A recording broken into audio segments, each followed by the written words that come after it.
Assalamualaikum warahmatullahi wabarakatuh. Perkenalkan, nama saya Iqbal Dwi Permana. Saya adalah mahasiswa jurusan Kimia Universitas Riau angkatan 2022. Di sini saya akan menjelaskan tentang masyarakat hukum adat dan perundang-undangan dengan dosen pengampu adalah Pak Dr. M. Rizal M. Tambusai, MSI, MH. Hukum Adat Masyarakat Melayu Riau. Adat menurut Jalaluddin Tumsam 1660 berasal dari bahasa Arab, yakni adat, yang mengandung arti kebiasaan atau cara. Sedangkan di Indonesia, pada akhir abad ke-19, kata adat itu baru digunakan. Sebelumnya, kata adat ini dapat kita temui pada masyarakat Melayu pada kisaran abad ke-16-an dalam Undang-Undang Negeri Melayu. Secara etimologi, pengertian adat adalah suatu perbuatan atau perilaku yang dilakukan secara berkesinambungan dengan tata cara tertentu yang ditiru oleh orang lain dalam jangka waktu yang panjang, sehingga menjadi kebiasaan yang dihormati dalam masyarakat.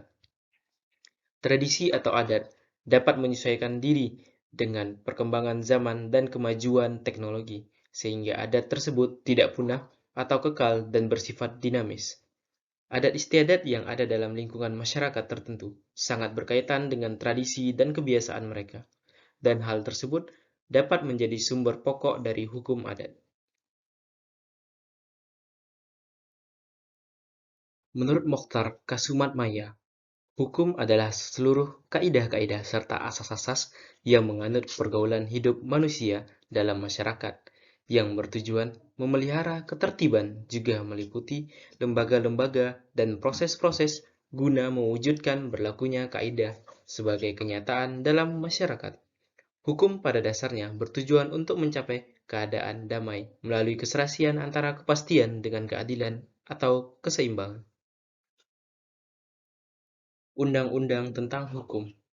Pembukaan Undang-Undang Dasar 1945 alinea keempat yang berbunyi, kemudian daripada itu, untuk membentuk suatu pemerintahan negara Indonesia yang melindungi segenap bangsa Indonesia dan seluruh tumpah darah Indonesia, adalah asas persatuan bangsa dan asas perlindungan hukum bagi segenap rakyat Indonesia, di mana seluruh masyarakat Indonesia memegang peran aktif dalam setiap kegiatan pembangunan.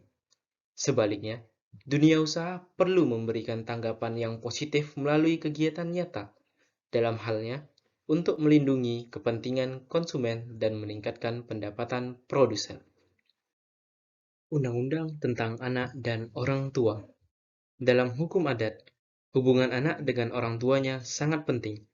Tingkatan atau derajat seorang anak bisa dilihat melalui faktor yang menjadi tujuan perkawinan, bahwa tujuan perkawinan dalam pasal 1 Undang-Undang Nomor 1 Tahun 1974 tentang perkawinan adalah ikatan lahir batin antara seorang wanita dengan suami istri dengan tujuan membentuk keluarga atau rumah tangga yang bahagia dan kekal berdasarkan ketuhanan yang Maha Esa.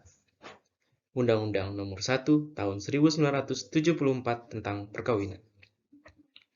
Tradisi yang berkaitan dengan hubungan anak dan orang tuanya, serta dengan kerabatnya, sesuai dengan keadaan sosial yang ada dalam masyarakat yang bersangkutan, serta berdasarkan dari strata keturunannya atau strata kekerabatannya. Undang-undang tentang kekayaan alam. Konsepsi komunalistik religius kemudian dimuat di dalam pasal 1 ayat 2 UU PA, menjelaskan bila semua kekayaan alam yang terkandung di wilayah Indonesia merupakan karunia Tuhan yang Maha Esa, seperti air, bumi, dan ruang angkasa sebagai kekayaan nasional. Konsepsi hukum adat yang menjadi dasar hukum tanah nasional tersebut dinyatakan setegas mungkin dalam pasal 5 UU PA Santoso 2012 nomor 68.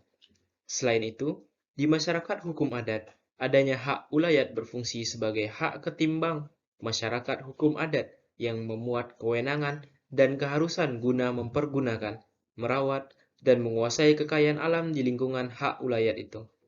Hak ulayat selanjutnya menjadi bagian mendasar yang menetapkan kaitan negara dan bumi, air, dan ruang angkasa, serta kekayaan alam di dalamnya.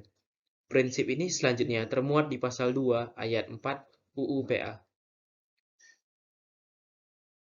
Berikut adalah referensi dan dokumentasi yang saya lakukan di Perpustakaan Wilayah Suman HS yang ada di Kota Pekanbaru.